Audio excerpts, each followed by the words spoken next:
ஓம் சாந்தி. அவ்யக்த முரளி 14/1/1980. அவ்யக்த பாப்தாதா, மதுபன். ஆன்மீக சேனைகளுடன் ஆன்மீக தளபதியின் சந்திப்பு. பாப்தாதா கேட்குறாங்க, இன்று முக்கியமாக எந்த சபை கூடியிருக்குது அப்படின்னு. இந்த சபையை தன்னுடைய இரட்டை சேவாதாரி குழந்தைகளை, யார் இரட்டை சேவாதாரி மற்றும் இரட்டை ஞானம் நிறைந்தவராக இருக்கும் குழந்தைகளாக இருக்கிறாங்களோ அந்த மாதிரி குழுவை பார்த்து இன்று வதனத்தில் ஒரு விசேஷ உரையாடல் நடந்தது. பிரம்மபாபா சொன்னாங்க, இவங்க விசேஷமாக என்னுடைய புஜங்கள் அப்படின்னு. சிவபாபா சொன்னாங்க, இவங்க என்னுடைய ருத்ரமாலை அப்படின்னு. ருத்ரமாலையினுடைய விசேஷ மணிகள். அந்த மாதிரி பேச்சு நடந்து கொண்டே சிவபாபா பிரம்மபாபாவிடம் கேட்டாங்க, உங்களுடைய இந்த அனைத்து புஜங்களும் வலது கரங்களா அல்லது இடது கரங்களும் இருக்கிறாங்களா? வலது கரம் அப்படின்னா எப்பொழுதும் சமமானவங்க, சுத்தமானவங்க மற்றும் சத்தியமானவங்க. அப்படின்னா அனைவரும் வலது கரங்களாக இருக்கிறாங்களா? அதுக்கு பிரம்மபாபா புன்முறுவல் செய்கிறாங்க. மேலும் புன்முறுவல் இட்டுக்கொண்டே ஒவ்வொருவனுடைய கணக்கோ உங்களிடம் இருக்கவே இருக்குது அப்படின்னு சொல்கிறாங்க. அப்படி கணக்கை பார்க்கும் விஷயம் வந்தது. ஒவ்வொரு குழந்தையினுடைய கணக்கு எதிரில் வெளிப்பட்டுச்சு. எப்படி வெளிப்பட்டது? ஒரு கடிகாரத்தின் ரூபத்தில் வெளிப்பட்டது. அதில் ஒவ்வொருவரினுடைய 4 பாடங்களின் 4 பாகம் இருந்தது. எப்படி இங்கே சிருஷ்டி சக்கரத்தினுடைய படத்தை உருவாக்குறீங்க அந்த மாதிரி அப்படின்னு பாப்தாதா சொல்கிறாங்க. ஒவ்வொரு பாகத்திலும் தனித்தனியான முட்கள் இருந்தது. அவை ஒவ்வொருவருடைய 4 பாடங்களின் சதவிகிதத்தை காண்பிச்சிட்டு இருந்தது. அனைவருடைய கணக்கு மிக தெளிவாக தென்பட்டு இருந்தது. கணக்கை பார்த்து கொண்டே பாப்தாதா நேரத்தை காட்டும் கடிகாரம் மற்றும் குழந்தைகளுடைய முயற்சி செய்வது அப்படிங்கிற கடிகாரம் 2ஐயும் பார்த்து என்ன தென்படுகிறது அப்படின்னு அவங்களுக்குள்ள பேசிக்கிட்டாங்க. நேரத்தின் கடிகாரம் மற்றும் குழந்தைகளின் முயற்சியின் கடிகாரம், இந்த இரண்டிலும் பெரும்பான்மையோரினுடைய 2 பாகங்கள், அதாவது 2 பாடங்களின் முடிவு 75% இருந்தும் சரியாக இருந்தது. ஆனால் 2 பாடங்களினுடைய சதவிகிதத்தினுடைய முடிவில் மிக குறைவாக இருந்ததுன்னு சொல்கிறாங்க. ஆகையினால இந்த ரிசல்ட்டின் படி எவரடி குரூப் அப்படின்னு சொல்வோமா அப்படின்னு பாப்தாதா சொல்கிறாங்க. எப்படி விநாசத்தின் பொத்தானை அழுத்தணும் அப்படிங்கிறது மட்டும்தான் பாக்கி இருக்குது. ஒரு நொடிக்கான விஷயம் அப்படின்னு சூழ்நிலை உருவாகி இருக்குது. அதே மாதிரி ஸ்தாபனைக்கு பொறுப்பாளர் ஆகியிருக்கும் குழந்தைகள் ஒரு நொடியில் தயாராகிடணும். அந்த மாதிரி நினைவுக்கான சக்திசாலியான பொத்தான் தயாராகி இருக்குதான்னு கேட்குறாங்க. நினைச்சிங்க மற்றும் அசரீரி ஆனீங்க. நினைச்சிங்க மற்றும் அனைவரின் உலகத்துக்கு நன்மை செய்பவர் அப்படிங்கிற உயர்ந்த நிலையில் நிலைச்சிட்டீங்க. மேலும் அதே நிலையில் நிலைத்திருந்து பார்வையாளர்களுடைய பார்வையோடு விநாச லீலையை பார்க்க முடியணும். உடலின் அனைத்து ஈர்ப்புகளும், சம்பந்தம், பதார்த்தம், சமஸ்காரம் என்ற இந்த அனைத்து ஈர்ப்பில் இருந்தும் விடுபட்டு இயற்கையின் மேலே கீழே செல்லும் ஈர்ப்பிலிருந்து விலகி பரிஸ்தாவாகி மேலே உள்ள நிலையில நிலைத்திருந்து சாந்தி மற்றும் சக்தியினுடைய கிரணங்களை அனைத்து ஆத்மாக்களுக்கும் கொடுக்க முடியணும். அப்படி நினைவினுடைய சக்திசாலியான பொத்தான் தயாராகி இருக்குதா அப்படின்னு பாபா கேட்குறாங்க. எப்போ 2 பொத்தான்களும் தயாராகிடுமோ அப்போ முடிவு ஏற்பட்டுடும் சொல்கிறாங்க. இந்த குரூப்பை பார்த்து வதனத்தில் கணக்கு வெளிப்பட்டதுன்னு சொல்கிறாங்க. எப்படி உடல் வலிமை இருக்கிற சேனையிலும் அநேக விதமான போர் வீரர்கள் இருப்பாங்க. சிலர் எல்லைக்கு செல்பவர்களாக, யுத்த மைதானத்தில் செல்பவர்களாக, அதாவது நேரடியாக யுத்தம் செய்பவராக, இன்னொருவர் அவரை பராமரிப்பவராக பின்னால் இருப்பாங்க. இயக்குனரோ முதுகு எலும்பாக இருப்பாங்க. அதே மாதிரி இந்த குரூப் மைதானத்தில் சேவை செய்யக்கூடிய குரூப்னு சொல்கிறாங்க. மைதானத்தில் வரக்கூடிய சேனையின் ஆதாரத்தினால தான் வெற்றி மற்றும் தோல்விக்கான விஷயம் இருக்கும். ஒருவேளை மைதானத்தில் வர்றவங்க பலகீனமாக ஆயுதம் இல்லாத மிகவும் பயப்படுவர்களாக இருக்கிறாங்க அப்படின்னா ஒருபோதும் இயக்குனருக்கு வெற்றி கிடைக்க முடியாது. உலக நன்மை செய்வதற்கான மைதானத்தில் இது சேவாதாரி குரூப். இந்த குரூப் வீரம் நிறைந்தது, எதிர்நோக்கும் சக்தி, அதாவது அனுபவம் செய்விக்கும் சக்தி, அனைவருக்கும் உயர்ந்த சரித்திரம் மூலமாக பாப்தாதானுடைய சித்திரத்தை காண்பிக்கும் சக்தி. அந்த மாதிரி ஆயுதம் தரித்தவராக இருக்கீங்களா? என்ன நினைக்கிறீங்க? அந்த மாதிரி சக்தி சொரூபமான குரூப்பாக இருக்கீங்களான்னு பாபா கேட்குறாங்க. 4 பாடங்களிலும் 4 அலங்காரத்தையும் தரித்தவராக இருக்கீங்களான்னு கேட்குறாங்க. நீங்கள் 2 கைகள் உள்ள சக்தி சொரூபமா அல்லது 4 கைகள் உள்ளவரான்னு கேட்குறாங்க.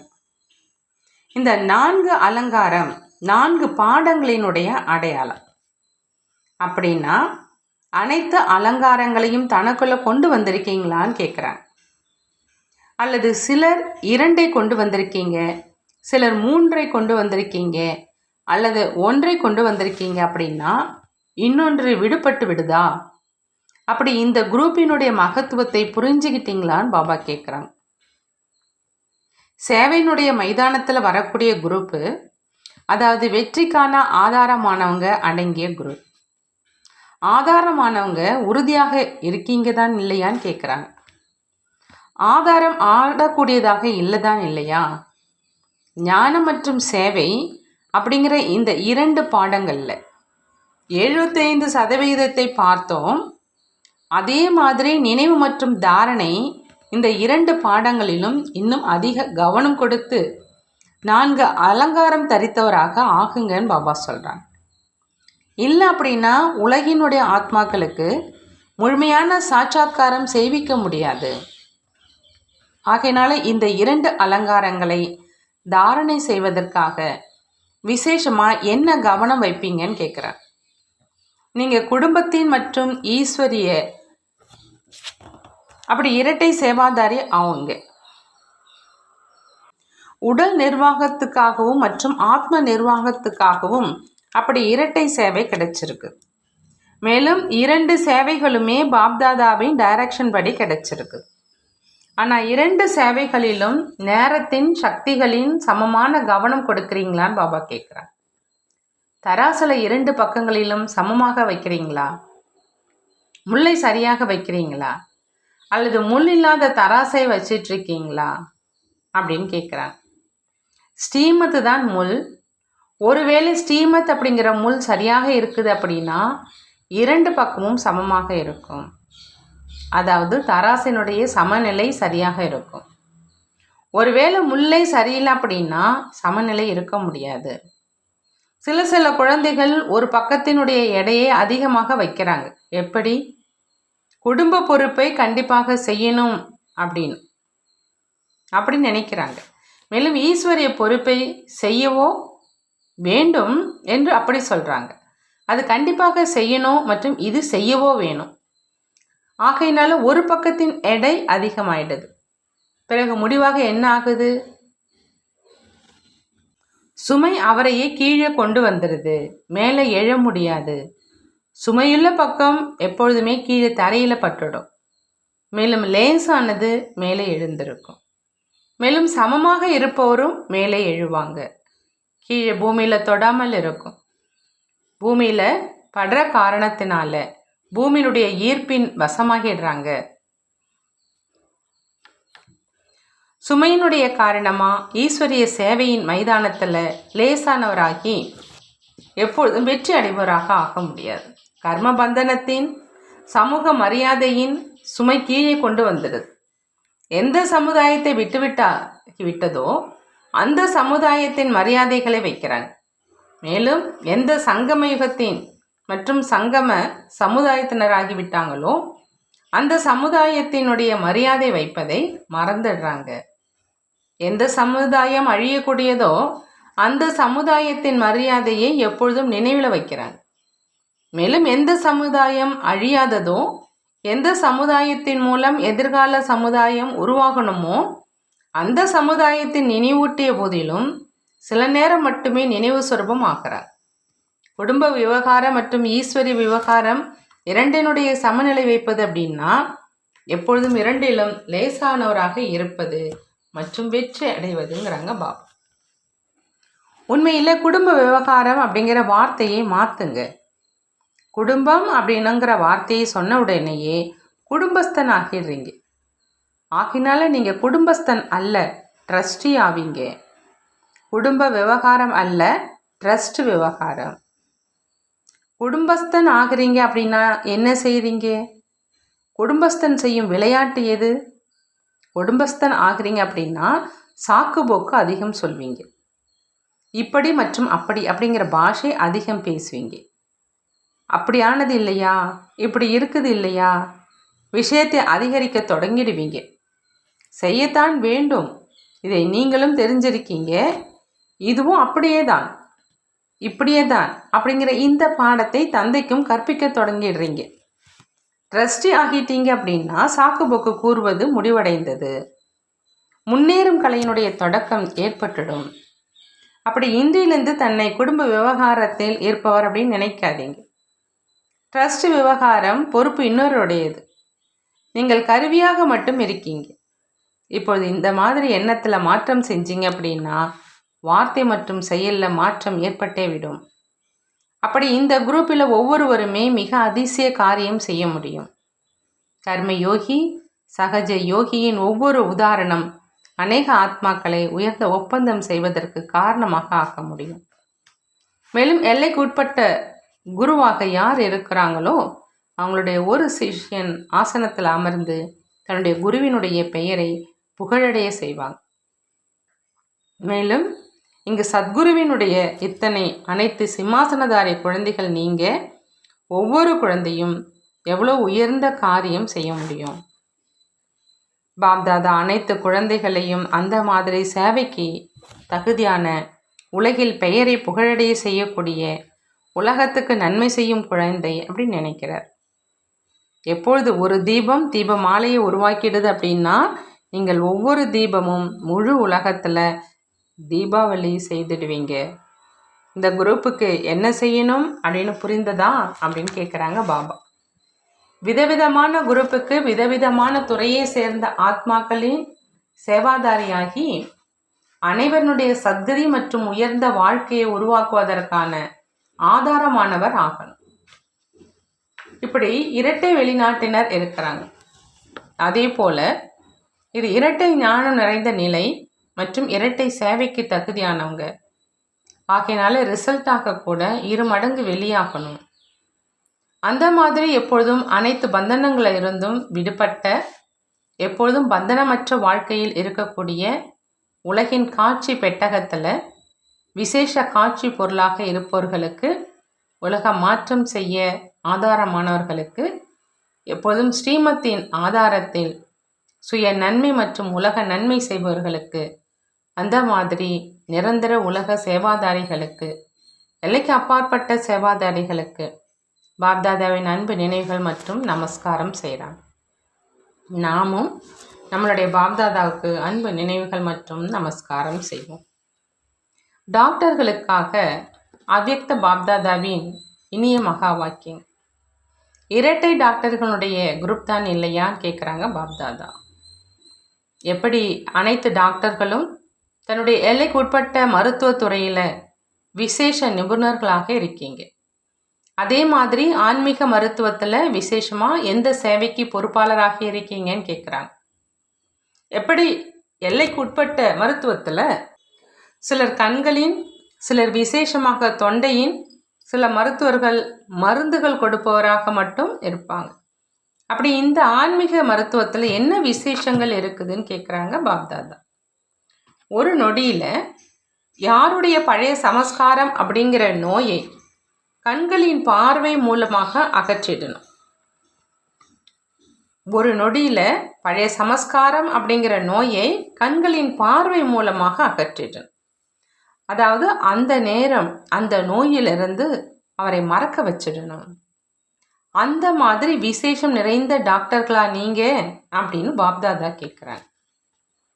எப்படி அவங்க கண்களை சரி செஞ்சிடுறாங்க, அதே மாதிரி தன்னுடைய பார்வை மூலமா யாருடைய சமஸ்காரத்தையாவது முதல்ல உள்ளடக்கிடணும், பிறகு அழிச்சிடணும், அந்த நேரம் அமைதிப்படுத்திடணும். அந்த மாதிரி விசேஷங்கள் நிறைந்த டாக்டர்களா நீங்க, இது கண்களின் டாக்டருக்கானது. அவர் பார்வை மூலமாகவே மாற்றம் செஞ்சிடணும். எப்படி டாக்டர்கள் மாத்திரை கொடுத்து கொஞ்ச நேரத்துக்காக வலியை உள்ளடக்கி வச்சிடுறாங்க, அதே மாதிரி கண்களின் டாக்டரான நீங்கள் பார்வையிலேயே திருப்திப்படுத்திடணும். எல்லைக்கு உட்பட்டதனுடைய விஷயம் கிடையாது, ஆனால் ஆன்மீக விஷயம். ஆன்மீக கண்களின் டாக்டர் அப்படின்னா ஆன்மீக பார்வை மூலம் சிகிச்சை கொடுக்கறவங்க. இரண்டாவதா பாபா சொல்றாங்க, அறுவை சிகிச்சை செய்யும் டாக்டர். எப்படி நீங்கள் ஆப்ரேஷன் செய்யறீங்க, அதே மாதிரி தனக்குள் என்ன சக்திகள் இருக்குதோ இந்த சக்திகள் தான் இயந்திரங்கள் ஆகிடணும். அந்த இயந்திரங்கள் மூலமாக அவங்களுடைய பலவீனங்கள் அகன்றிடும். எப்படி உங்களுடைய தியேட்டரின் இயந்திரங்கள் மூலமா அறுவை சிகிச்சை செய்யறீங்க, நோயாளியுடைய இயந்திரத்தையும் உபயோகிப்பது கிடையாது. அதே மாதிரி தன்னுடைய சக்திகளின் இயந்திரம் மூலமா நோயை சரி செஞ்சிடுங்க. காம விகாரியை காமமற்றவராக்கி மற்றும் கோபப்படுபவரை கோபமற்றவராக ஆக்கி விடணும். இதற்காக சகித்து கொள்ளும் சக்தி அதனுடைய இயந்திரத்தை உபயோகப்படுத்த வேண்டியதாக இருக்கும். அந்த மாதிரி ஆப்ரேஷன் செய்யும் டாக்டர் தானே நீங்கள் இல்லையா அப்படின்னு பாப்தாதா கேட்குறாங்க. எப்படி அவங்க கண் மூக்கு அனைத்துக்கும் தனித்தனியான நிபுணர்கள், அதே மாதிரி இங்கேயும் தனித்தனி சிறப்புகள் இருக்குது. இங்கேயும் யாராவது எவ்வளோ பட்டங்களை பெற விரும்புகிறீங்களோ அந்த அளவு பெற முடியும். யார் அனைத்து விஷயங்களில் ஆல்ரவுண்டர் ஆகி விடுறாங்களோ அவங்க பெயர் பெற்றாகி விடுவாங்க.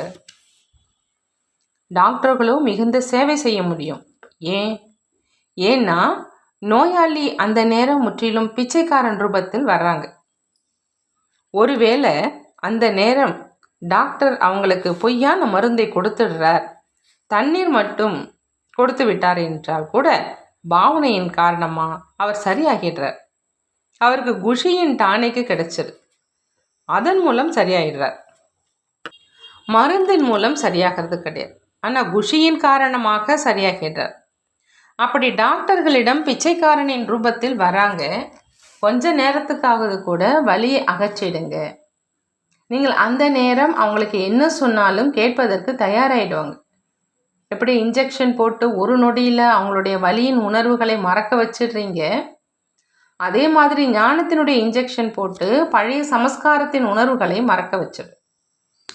அந்த மாதிரியான இன்ஜெக்ஷன் உங்கள் அனைவரிடமும் இருக்குது தான் இல்லையா அப்படின்னு பாப்தாதா கேட்குறாங்க. யார் முதல்ல தனக்கு இன்ஜெக்ஷன் போட்டு சமஸ்காரங்களை மறக்க முடியுமோ அவரை தான் பிறகு தன்னுடைய அனுபவத்தின் ஆதாரத்தில் மற்றவர்களுக்கு போட முடியும். அப்படி இரட்டை டாக்டர்களுக்கு ஏதாவது விசேஷங்கள் இருக்கணும் இல்லையா அப்படின்னு கேட்குறாங்க பாபா. இப்போ யார் வந்தாலும் உங்களிடம் அவரை அனுப்புவோம். கேஸ் திரும்ப சென்று விடக்கூடாது, அந்த மாதிரியும் ஆயிடக்கூடாது. சேவையில் முன்னேறி செல்வதற்கான மிக நல்ல வாய்ப்பு. டாக்டர்களோ ஒரு நாளில் அதிகமான பிரஜைகளை உருவாக்க முடியும். தினசரி பிரஜைகள் ஏற்கனவே தயாராகி உங்களிடம் வர்றாங்க, தேடுவதற்காக செல்ல வேண்டியதாக இருக்காது. எப்படி மகாநாடுகள் கண்காட்சிகளில் எவ்வளவு செலவு செஞ்சு அழைக்கிறாங்க, உங்களுக்கும் மிகவும் சுலபம். ஒருவேளை சம்பந்தத்தில் கொண்டு வந்தீங்க அப்படின்னா அவர் குழந்தையாகவும் ஆக முடியும். சில நன்றாக இருக்குது என்று கூறிக்கொண்டே சென்றும் விடுவார்கள். ஆனால் அவர் இறுதி நேரத்தில், குழப்பமான நேரத்தில் விருப்பமுடையவராகி உணரும் சக்தியின் கூடவே வருவாங்க. ஆகையினால சேவை செய்து கொண்டே இருக்கணும். உங்களுடைய இஷ்ட பக்தர்கள் அவசியம் ஏற்றுக்கொள்வாங்க. வேறு எதுவும் இல்லை என்றால் கூட அவசியம் உங்களுடைய பக்தனாக ஆக்கிடணும். ஒருவேளை இறுதியில் இவர் செய்தியை நன்றாக கொடுத்தார், செய்தி கொடுப்பவராக இருந்தார், தூதுவனாக இருந்தார் என்ற இதையும் யோசித்தார் என்றால் பக்தனாகிடுவார். இறுதிநிலை பக்தன் அவரும் வேண்டும் தான் இல்லையா அப்படிங்கிறாங்க பாபா. இந்த நேரம் யார் வராங்களோ அவங்க 7 நாட்கள் பாடத்தினால் தன்னுடைய தைரியத்தினால் இந்த மார்க்கத்தில் செல்பவர்களாக குறைவானவர்கள் தான் இருப்பாங்க. கடைசி வேர் இல்லையா, கடைசி வேரில் சக்தி இருக்காது. ஆகையினால இப்பொழுது ஆத்மாக்களுக்கு தன்னுடைய சக்திகளின் சகயோகம் மூலமாக முன்னேற்றம் செய்வதற்கான நேரம்.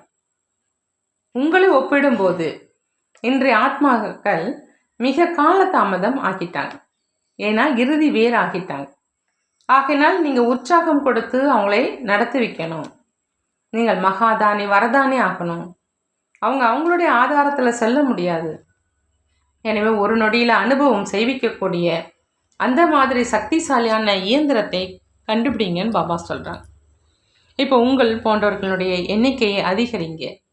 அந்த மாதிரி இன்ஜெக்ஷன் தயார் செய்யுங்க. அதை போட்டவுடன் உணர்வை இழந்துடணும். அந்த உலகத்திலிருந்து உணர்விழந்து இந்த உலகத்துக்கு வந்துடணும். அந்த மாதிரியான இன்ஜெக்ஷன் தயார் செய்ய வேண்டியதாக இருக்குங்கிறாங்க பாபா. இந்த வருடத்தில் எத்தனை எண்ணிக்கைகளை அதிகரிப்பீங்க அப்படின்னு இப்போ பார்க்கலாம். குறைந்தது உங்களை போன்றவர்கள் எங்களுக்கு கூறவே இல்லை அப்படின்னு புகார் கொடுக்கக்கூடாது. ஒருவேளை நாங்கள் எழலை அப்படின்னா எங்களை எழுப்ப வேண்டியது கடமைதான் இல்லையா அப்படின்னு புகாரும் கொடுப்பாங்க. ஒரு தடவை அழைப்பிதழ் கொடுத்தீங்க, நோட்டீஸ் அனுப்புனீங்க அப்படின்னா எப்படி எழுவாங்க? யார் கும்பகர்ணனுடைய தூக்கத்தில் தூங்கிட்டு இருக்காங்களோ அவங்கள எழுந்திருங்க அப்படின்னு ஒரு தடவை சப்தம் கொடுத்தால் அவங்க எப்படி எழுவாங்க? ஆகையினால அடிக்கடி எழுப்ப வேண்டியதாக இருக்கும். நல்லது. வரதானம், குழு ஒற்றுமை அப்படிங்கிற கோட்டையை உறுதியாக்கக்கூடிய அனைவரின் அன்புக்குரிய திருப்தியான ஆத்மா ஆகுக. குழு ஒற்றுமை அப்படிங்கிற கோட்டையை உறுதியாக்கக்கூடிய அனைவரின் அன்புக்குரிய திருப்தியான ஆத்மா ஆகுக. குழுவினுடைய சக்தி விசேஷமான சக்தி. ஒரு வழியில் நடக்கும் குழுவின் கோட்டையை யாராலும் அசைக்க கூட முடியாது. ஆனால் இதற்கான ஆதாரம் ஒருவர் இன்னொருவருடைய அன்பானவராகி அனைவருக்கும் மரியாதை கொடுப்பது, மேலும் சுயம்தான் திருப்தியாக இருந்து அனைவரையும் திருப்திப்படுத்துவது. யாரும் தொந்தரவு ஆக வேண்டாம், மேலும் யாரையும் தொந்தரவு செய்ய வேண்டாம். அனைவரும் ஒருவர் இன்னொருவருக்கு சுப பாவனை மற்றும் சுப காமனாவின் சகயோகம் கொடுத்து கொண்டே இருந்தீங்க அப்படின்னா இந்த குழுவினுடைய கோட்டை உறுதியாகிவிடும். குழுவினுடைய சக்தி தான் வெற்றிக்கான விசேஷ ஆதார சுரூபம். ஸ்லோகன் பாபா சொல்கிறாங்க, எப்போ ஒவ்வொரு காரியமும் யதார்த்தமாக யுக்தியாக இருக்குதோ அப்போதான் பவித்திர ஆத்மா அப்படின்னு சொல்லுவோம். எப்போ ஒவ்வொரு காரியமும் யதார்த்தமாக யுக்தியாக இருக்குதோ அப்போதான் பவித்திர ஆத்மான்னு சொல்லுவோங்கிறாங்க. நல்லது. ஓம் சாந்தி. நன்றி பாபா, நன்றி.